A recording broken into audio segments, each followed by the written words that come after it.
स्वागत है आपका। आप देख रहे हैं इंडिया टीवी। चुनाव मंच मुंबई में चुनाव मंच सजा हुआ है क्योंकि महाराष्ट्र में विधानसभा चुनावों की सरगर्मियां बढ़ी हुई हैं। जहां एक तरफ महायुति भी सीट शेयरिंग के फॉर्मूले को लेकर लगातार दिल्ली में मंथन कर रही है, तो दूसरी तरफ महाविकास अघाड़ी में किसको कितनी सीटें मिलेंगी, इस गुत्थी को भी सुलझाने की कोशिश लगातार की जा रही है।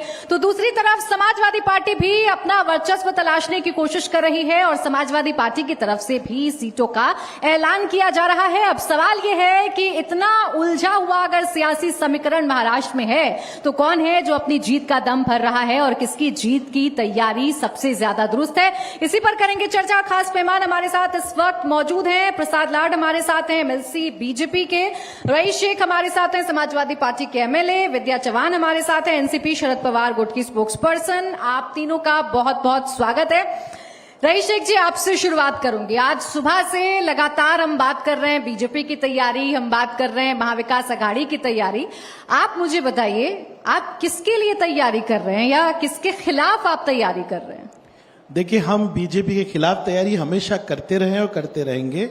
हम सरकार बनाने की तैयारी कर रही है और हम महाविकास अघाड़ी का घटक बन के एक महाराष्ट्र में बदलाव लाने की तैयारी कर रहे हैं। कितनी सीटें मिल रही हैं आपको? अरे, जितनी सीटें मिलेगी जीत के आएंगे हम। 288 सभी सीटों पे लड़ रहे हैं। महाविकास अघाड़ी जब लड़ रही है तो समाजवादी पार्टी उसका घटक है।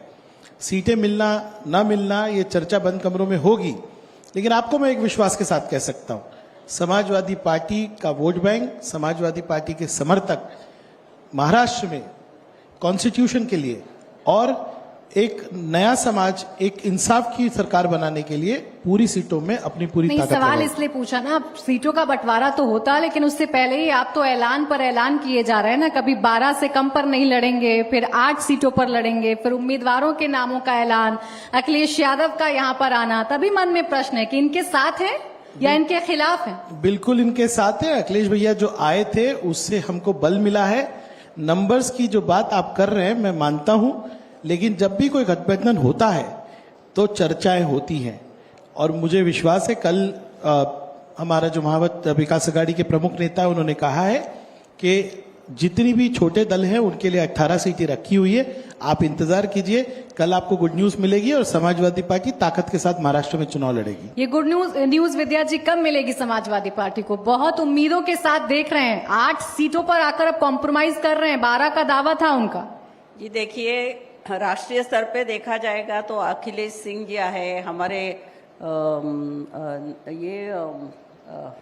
अबू आजमी यहाँ पर है। उन्होंने बहुत अच्छी तरह से इनके हमारे संबंध है, कोई रिश्ते में कोई खराबी नहीं है और हमारा अंतिम ध्येय ये है कि भाजपा को हराना। और इसके लिए हम लोग सीट शेयरिंग आज हमारा जो हो रहा है उसमें हमारे जो मित्र है उनको सबको किस तरह से ज्यादा सीट दे सकते हैं, इसके बारे में आज चर्चा हो रही है। और मुझे लगता है कि हम सब लोग मिलके लड़ेंगे और इनको हटाना है, क्योंकि इन्होंने जो 50-50 करोड़ के खोखे लेके सरकार बनाई थी, पहले सूरत में गए, फिर गुवाहाटी में गए, फिर गोवा में आए और फिर इधर आए। ये महाराष्ट्र, पुरोगामी महाराष्ट्र की जनता अच्छी तरह से देख रही है कि हमारी सत्ता इन्होंने पैसे से, गलत मार्ग से, भ्रष्टाचार से छीन ली है। तो लोग हमें फिर से सत्ता में बिठाना चाहते हैं, ये लोगों की इच्छा है। तो हमारे साथ जितने भी हमारे साथी हैं वो हमारे साथ लड़ेंगे। उनको जो सीट शेयरिंग में उनको शेयर मिलेगा वो बराबर का होगा। आप खोखे की सरकार कह रही हैं, बीजेपी कहती है कि बुरा तो शरद पवार जी ने और कांग्रेस ने हमारे साथ किया कि उद्धव ठाकरे को उधर खींच लिया। गठबंधन टूटा अगर बीजेपी और उद्धव ठाकरे का तो शरद पवार और कांग्रेस की वजह से। नहीं, ये गलत बात है। जो पहले जब शिवसेना और भाजपा साथ में थी तब ये तय हुआ था कि 2.5 साल मुख्यमंत्री देवेंद्र फडणवीस जी रहेंगे, 2.5 साल उद्धव ठाकरे जी रहेंगे। लेकिन जब 2.5 साल पूरे हुए तो उद्धव जी को सत्ता नहीं मिली और उसके बाद ये जो हुआ कि मातोश्री पे जब बाला साहब ठाकरे वहां पर थे तब ये उनकी उंगली पकड़ के ये बड़े हुए हैं। और आज ये कह रहे हैं कि हम लोग उद्धव जी ने गलत किया, तो ये गलत बात है, सरासर गलत बात है। गलती किसकी है, भ्रष्टाचारी मार्ग कौन अपनाया, ये पूरा महाराष्ट्र जानता है, पूरा देश जानता है। और अभी जो लोकसभा के चुनाव हुए इसमें हम लोगों ने ये दिखा दिया है कि भाई लोगों को ये पसंद नहीं हुआ है, ये जो गलत काम कर रहे हैं वो गलत है। ठीक और है। महाराष्ट्र के चुनाव में निश्चित ही लोग इसका अपना वोटिंग का जो ये है महाविकास आघाड़ी को ही देंगे ठीक। और सत्ता अब में बिठाएंगे। प्रसाद जी, यहाँ पर जो गठबंधन की तस्वीर आप देख रहे हैं, आपके चेहरे पर मुस्कुराहट भी आ रही थी जब मैं समाजवादी पार्टी से सीटों को लेकर बात कर रही थी। ऐसा तो नहीं कि नारा आपने अपने विपक्षी पार्टियों के लिए दिया था कि बटोगे तो कटोगे, जितना बटेंगे उतना आपको फायदा होगा, हरियाणा में जैसा हुआ? पहली बात तो मुझे ऐसे लगता है कि समाजवादी पार्टी को ये महागठबंधन में कहीं भी स्थान नहीं है, क्योंकि इनके नेता कहीं भी कोई भी चर्चा में हमें दिखाई नहीं देते। वहां पर चर्चा सिर्फ नाना पटोले की, संजय राउत की और जयंत पाटिल या सम्माननीय शरद पवार साहब की होती है। तो समाजवादी है कहाँ, ये पहला मेरा सवाल है। और बटोगे तो कटोगे ये विषय को लेकर आप हर महीने डिबेट में देखा, बटोगे तो कटोगे का विषय शुरू करने वाले अगर कोई है तो वो है राहुल गांधी जी, जिन्होंने कहा कि मेरी सत्ता में अगर मैं फिर से आता हूं तो मैं जाति के समीकरण के आधार पर जनगणना करूंगा। तो क्या वो ओबीसी को बांटना चाहते हैं? ओबीसी के 27% रिजर्वेशन को काटना चाहते हैं? एससी एसटी आदिवासी को अलग कर कर उनके बीच में झगड़ा लगाना चाहते हैं? मुसलमानों के बीच में भी अलग अलग जाति का समीकरण है, क्या उसमें वो बंटवारा करना चाहते हैं? हम इस देश की राजनीति को एक कर कर विकास की राजनीति संविधान के साथ लेकर आगे बढ़ने का काम कर रहे। इसलिए हमारे नेता आशीष जी ने भी कहा, मैं भी फिर से कहता हूं कि बटोगे तो कटोगे इस विषय को जिस तरीके से महाविकास आघाड़ी मुसलमानों को आगे कर करने की कोशिश कर रही है वो ये नहीं है।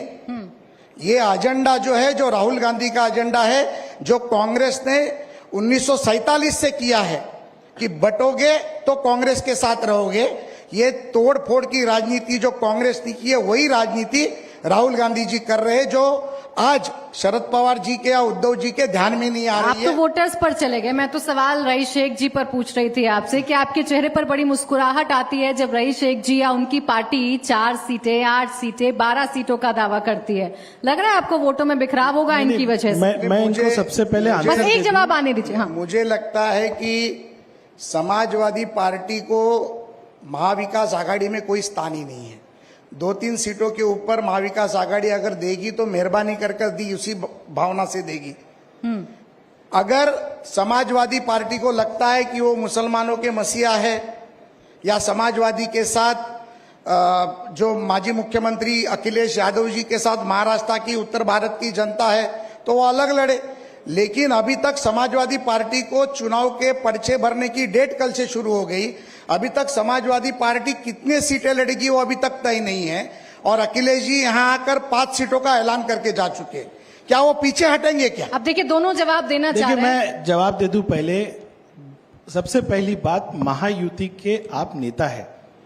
जो महायुति सत्ता में होने के बाद अपनी सीटें अनाउंस नहीं कर पा रही है वो समाजवादी पार्टी की फिक्र न करे। और दूसरी बात, आपने कहा कि समाजवादी पार्टी दिखाई नहीं देती। समाजवादी पार्टी इस देश में 3रे नंबर की पार्टी है। हमारे 37 एमपीज है। और आपसे कह दूं कि हमारी चर्चा हमारे नेता सम्मान्य अखिलेश यादव जी से दिल्ली में बड़े नेता कर रहे हैं। आपको बहुत फिक्र है समाजवादी पार्टी की। और जिस तरह से आप हर पार्टी को उकसाते रहते हैं, बाहर जाओ, अलग लड़ो। देखिए, ये महाविकास अघाड़ी है, ये घटक टूटने वाला नहीं। आपके अरमान अरमानी रहेंगे, हम सब एक रहेंगे। आप कह रहे हमारे 2-3 सीटें हमको दी जाएगी। आपको बहुत फिक्र है, आपको बहुत माहिती है महाविकास अघाड़ी की। आज अजीत पवार साहब के साथ ये क्या कर रहे हैं? तीसरी अजीत सबसे पवार बड़ी के साथ, पार्टी। अजीत पवार साहब की पार्टी के साथ क्या कर रहे हैं? सीएम साहब भाग रहे हैं दिल्ली में। अरे आप अपनी फिक्र कीजिए। और आज आपने कहा विकास की बात, मैं आपसे कहता हूं कि आज मुसलमानों का आप मुद्दा करके कह रहे हैं कि यहां पर ध्रुवीकरण होगा। समाजवादी पार्टी का जो विचार है कि पीड़ित जितने भी दल है, जितने भी घटक है जिनके साथ रईस अन्याय जी, होता आप है, तीसरी वो सबसे सब बड़ी पार्टी हैं, ये यहाँ भी आप बता रहे हैं, आप प्रसाद जी को भी समझा रहे हैं। ये बात महाविकास अघाड़ी में नहीं समझा पा रहे हैं क्या? भाई आप फिक्र ही मत कीजिए। महाविकास अघाड़ी हमको नहीं, मैं इतना फिक्र नहीं कर रही। मैं कह रहा आपके हूं, नेता जवाब देते हैं ना। नहीं, आपके नेता पहले बोलते हैं, कोई 12 सीट, कोई 8 सीट, कोई 5 सीट। आप लोग जल्दबाजी कर रहे हैं, या तो भरोसा नहीं है कांग्रेस पर। इनके नेता कह रहे हैं कि हम 160, 165 लड़ेंगे, इनके यहाँ पर शिंदे गट कह रहा है कि हम 110 लड़ेंगे, अजित पवार साहब कह रहे हैं हम 90 लड़ेंगे। क्या 400 सीटें हैं क्या? अब जवाब दीजिए प्रसाद, फिर आ रही मैं विद्या जी। ये चीज के ऊपर मैं बताना चाहता हूं कि आज भी महायुति के समन्वय के नाते मैं ये बात करना चाहता हूं कि 208 एमएलए हमारे सिटिंग है। हमारी चर्चा 208 के ऊपर चल रही है। आज सबसे पहले अगर 99 कैंडिडेट अगर किसने डिक्लेयर किए तो भारतीय जनता पार्टी ने किए। आज रात तक और 40 की यादी हमारी आ रही है। भारतीय जनता पार्टी को सिर्फ चर्चा करनी है ऊपर की 80 सीटों के ऊपर, महायुति को चर्चा करनी है। आज आप देख रहे हो संजय राउत जी को चाटा मारा या नाना पटोले को चाटा मारा मुझे मालूम नहीं, लेकिन मैंने वो न्यूज में सुना कि झगड़े चल रहे हैं। आज भी उनका 85 का फॉर्मूला है। ये लोग दादागिरी से कर रहे हैं युति। अच्छा, वहां पे तो ईडी करवा रही है। मान तो रहे हैं कि 80 यहाँ तो सीटों पर ईडी कुछ युति तो है। कराती है। बेचारे शिंदे साहब को आप सीटें नहीं दे रहे, अच्छा, रईस जी, बेचारे अजित पवार साहब को नहीं दे रहे, आप ईडी से युति करा आप रहे दोनों हैं। एक ही बात बोलेंगे, दोनों एक साथ बोलेंगे तो सुन नहीं पाएगी ना मेरी ऑडियंस। बोलिए। भाजपा का आत्मविश्वास पूरा डगमगा गया है। वो इसीलिए कभी अजित दादा को साथ में लेती है, कभी एकनाथ शिंदे जी को साथ में लेती है और ये कहती है। और इनको क्या हुआ है यूपी में, इनके जो योगी जी है ना, उनको एक बड़ा तगड़ा झटका अखिलेश यादव जी और हमारे राहुल गांधी जी ने दिया है। तो उनको लगता है कि महाराष्ट्र में सावधानी से अपने को काम करना चाहिए और ये खुद 158 सीट्स ले रहे हैं।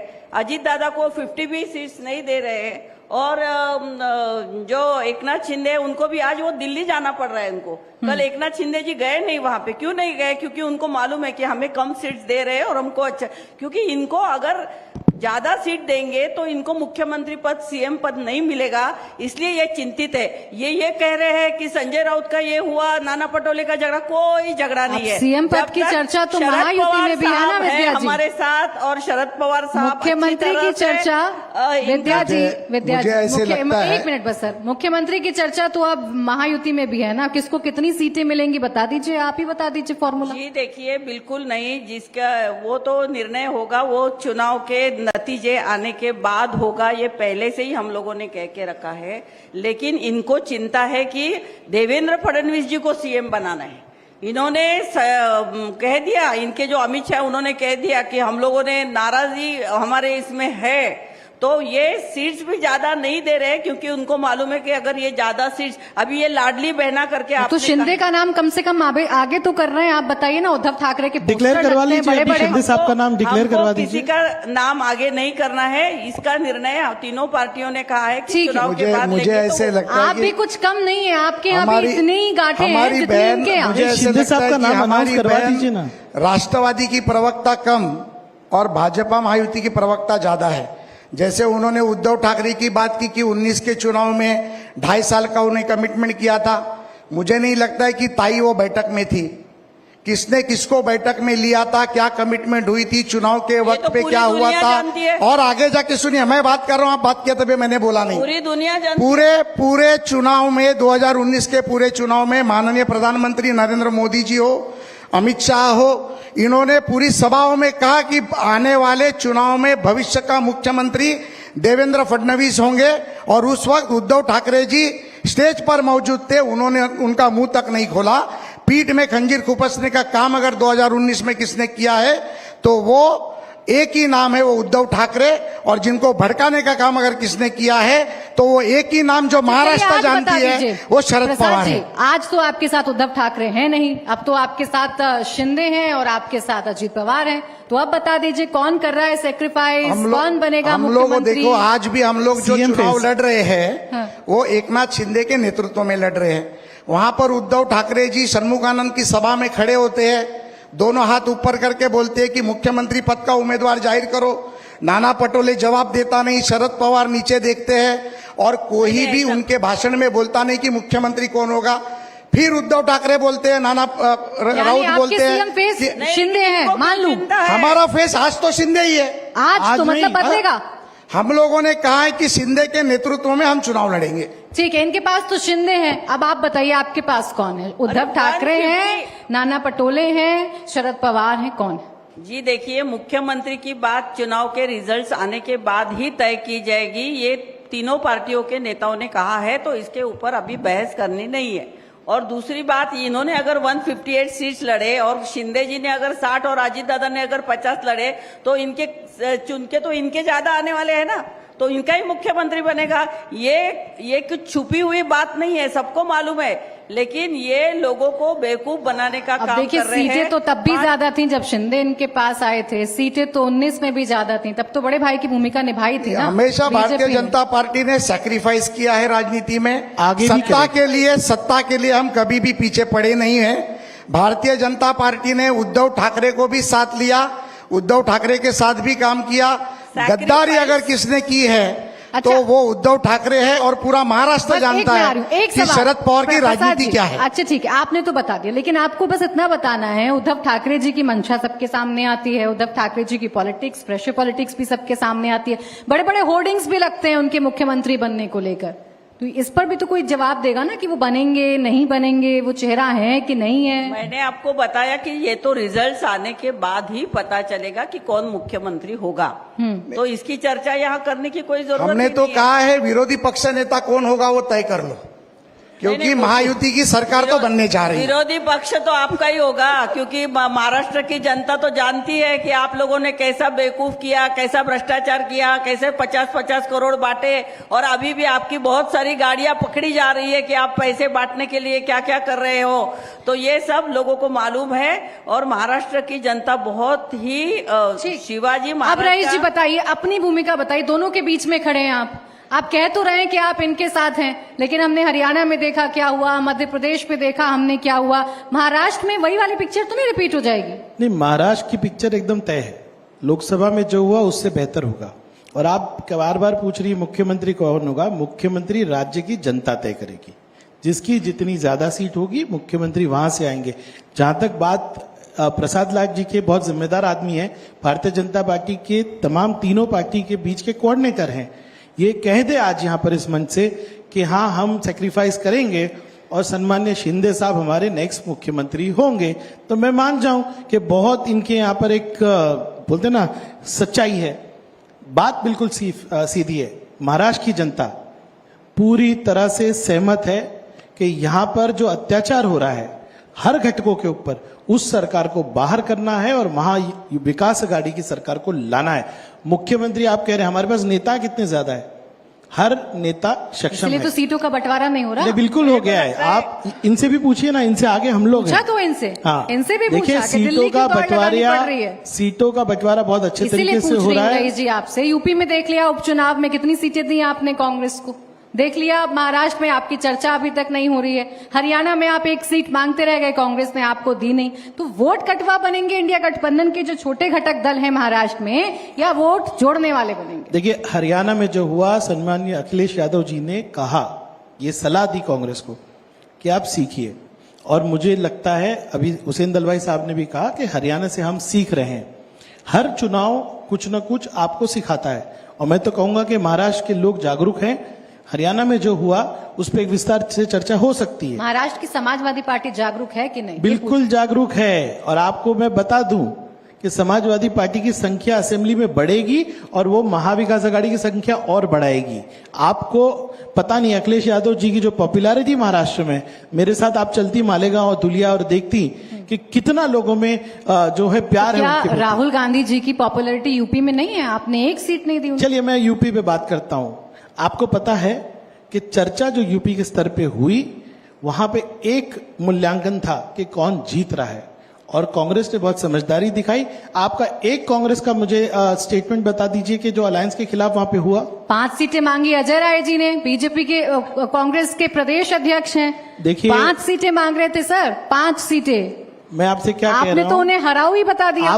आपसे मैं कहूंगा कि वहां पे सम्मानीय प्रियंका गांधी जी पूरे राज्य को देखती हैं, उन्होंने कोई स्टेटमेंट प्रदेश नहीं अध्यक्ष किया। का कोई मतलब नहीं। मैं कह रहा हूं ना, मैं कह रहा हूं प्रदेश अच्छा, अध्यक्ष अपना प्रसाद। काम कर रहे हैं, लेकिन अलायंस बहुत यानी मजबूत है। प्रदेश अध्यक्ष जी का कोई मतलब नहीं है, अजय मैंने कहा राय वो जी का अपना कोई काम मतलब कर रहे नहीं हैं, है। वो अपना काम कर रहे हैं। ठीक है प्रसाद जी, क्यों देखें दूसरे की गांठें? आप ही बता दीजिए क्या है आपके पास फॉर्मूला, कितनी सीटें मिल रही हैं? 50-80 सीटें, कितनों पर फंसे हुए हैं आप लोग? नहीं, हम लोग बिल्कुल फंसे हुए नहीं है। मैंने जो कहा कि 208 सीटें जो हर घटक जीता था, वो 208 सीटें उनके बीच में बंटवारा हो चुका है। भारतीय जनता पार्टी शिवसेना और राष्ट्रवादी, मैं सब ओरिजिनल की बात कर रहा हूं, डुप्लीकेटों की बात नहीं कर रहा हूं, तो ये सारे जो है वो एक साथ बैठकर बात कर रहे हैं। 20 सीटों के ऊपर रिपब्लिकन पार्टी ऑफ इंडिया अटोले साहब हमारे साथ है, उनके साथ चर्चा करनी बाकी है। जोगेंद्र कवाड़ी जी हमारे साथ है, उनके साथ चर्चा करनी बाकी है। और मुझे पूरा विश्वास है आज की बैठक में शायद राष्ट्रवादी की प्रवक्ता, लेकिन हमारी प्रवक्ता के जैसे बात करने वाली हमारी बहन कर रही थी कि शिंदे साहब दिल्ली गए नहीं। शिंदे साहब फिलहाल दिल्ली में है, दिल्ली की बैठक खत्म हो चुकी है और माननीय देवेंद्र जी आपके कार्यक्रम के लिए भी निकल चुके हैं। तो ये जो लोगों के बीच में जो मालूम नहीं वो बताने का, नैरेटिव सेट करने का काम महाविकास आघाड़ी कर रही है, वो जनता के बीच में आ चुका है। अब विकास के मुद्दे पे बात करो, मुंबई के विकास के लोग के बात करो। कांग्रेस ने 70 साल में 7 किलोमीटर का मेट्रो किया नहीं, जो माननीय देवेंद्र जी ने 360 किलोमीटर की मेट्रो, अंडरग्राउंड मेट्रो की। अटल सेतु की बात करो, रायगढ़ तक जाने के लिए जहां पर 1.5 घंटा लगता था, आज 20 मिनट में हम लोग रायगढ़ डिस्ट्रिक्ट में पहुंचते हैं। आप वर्ली सीलिंग की बात करो, नरीमन पॉइंट से लेके एयरपोर्ट तक हम 30-32 मिनट में पहुंचते हैं, जहां पर जाने के लिए हमको 1.5 2 घंटे लगते हैं। इतना विकास तो का विकास काम है, को विषय को इतना लेके विकास का काम है, लेकिन चुनाव से पहले योजनाओं की झड़ी लगा देते हैं आप।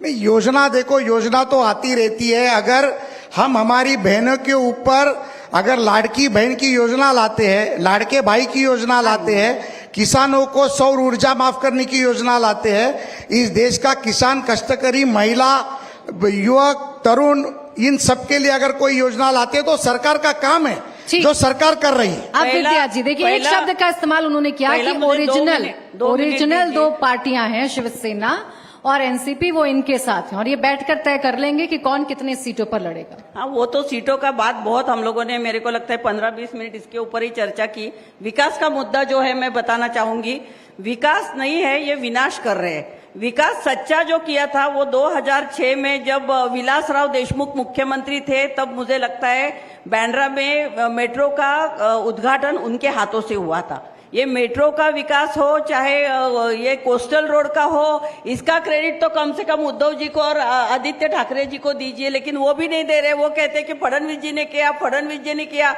ये तो कंप्यूटर को विरोध करने वाले लोग हैं। ये जो है ना, पहले कंप्यूटर जब आया था तो इन्होंने कहा कंप्यूटर नहीं आना चाहिए, ये विकास के विरोध वाले लोग हैं। लेकिन इनको परसेंटेज, टक्केवारी, जितना बड़ा प्रोजेक्ट उसमें ज्यादा से ज्यादा टक्केवारी कैसी मिलेगी, परसेंटेज कैसा मिलेगा, पैसा कैसा मिलेगा, इसके बारे में ये जानकारी रखते हैं। वो उसका हिसाब ये होता है। अभी लाडली बहना को मैं बताना चाहती हूँ कि गैस का सिलेंडर, मोदी जी जब भाषण करते थे 2014 में कि वो गैस का सिलेंडर 300 रुपए का करूंगा, तभी हमारे मनमोहन सिंह सरकार थी, तब 400 रुपए का सिलेंडर था। आज सिलेंडर की कीमत 1200 रुपए तक हो गई। हर महीने को 800 रुपए आपने ज्यादा लिए, यानी साल में 9600 रुपए आपने ज्यादा लिए। 5 साल में अगर आप जोड़ेंगे तो 46,000 एक लाडली बहना से इन्होंने पहले ही लिए, सिर्फ सिलेंडर के ऊपर। महंगाई का बाद में बात करेंगे, महंगाई तो इतनी बढ़ गई है, तुअर दाल हो, चाहे चावल हो, चाहे तेल हो, पेट्रोल जब इतने सारे मुद्दे हैं जो मोदी जी कहते थे, तो फिर क्यों आप लाडली बहना योजना पर आप लोगों ने सवाल तो खड़े किए? 3 महीने में आपने क्यों कहा ये चुनावी योजना है? जब मुद्दे इतने सारे हैं, महिलाएं इतनी परेशान हैं, तो चाहे चुनावी योजना लाएं चाहे कुछ भी लाएं, वोट तो आप ही को मिलेगा। चुनावी योजना है, सिर्फ चुनाव में महिलाओं के वोट्स पाने के लिए ये कर रहे हैं। और दूसरा, महिलाओं के ऊपर अत्याचार, छोटे छोटे बच्चियों के ऊपर अत्याचार बढ़ रहे हैं, लेकिन फडणवीस साहब के पास गृह मंत्रालय है और ऐसे लोगों को बचाने का काम कौन कर रहा है? तो इनका होम मिनिस्ट्री जो बात हमारी बहन ने कही, उज्ज्वला गैस योजना के माध्यम से महिलाओं को सिलेंडर देने का काम केंद्र की सरकार कर रही है। सब झूठा, हम बहनों ने राज्य में ताई हम आपने बात किया, मैंने कुछ बताया नहीं। राज्य में हम 3 सिलेंडर फ्री दे रहे हैं। महिलाओं के पीछे पूरे सक्षमता से बड़ा भाई कर माननीय मुख्यमंत्री और उप मुख्यमंत्री खड़े हैं। मुझे लगता है कि ताई के पास अब कोई एजेंडा बचा नहीं है। ठीक, चुनाव के मुद्दे को चुनाव के तरीके से लेना चाहिए। उद्धव ठाकरे और आदित्य ठाकरे के बारे में हम नहीं बोलते, कह रहे हैं किसने पूरे मेट्रो को रुकाया? जो गोरेगांव की डेपो की जमीन थी किसने रुकाई? आदित्य ठाकरे ने रुकाई। मेट्रो का बजट 9,000 करोड़ से आगे क्यों जी। बढ़ा? आदित्य ठाकरे के कारण बढ़ा। सीलिंग का प्रसाद जी, काम थोड़ा क्यों ही नहीं वक्त हुआ? बचा है। आप थोड़ा ही वक्त बचाए जब वोटर्स को तय करना है कि किसने कितना काम किया है। ठीक है विद्या जी, बीच में रोक रही हूँ, अब मेरे पास समय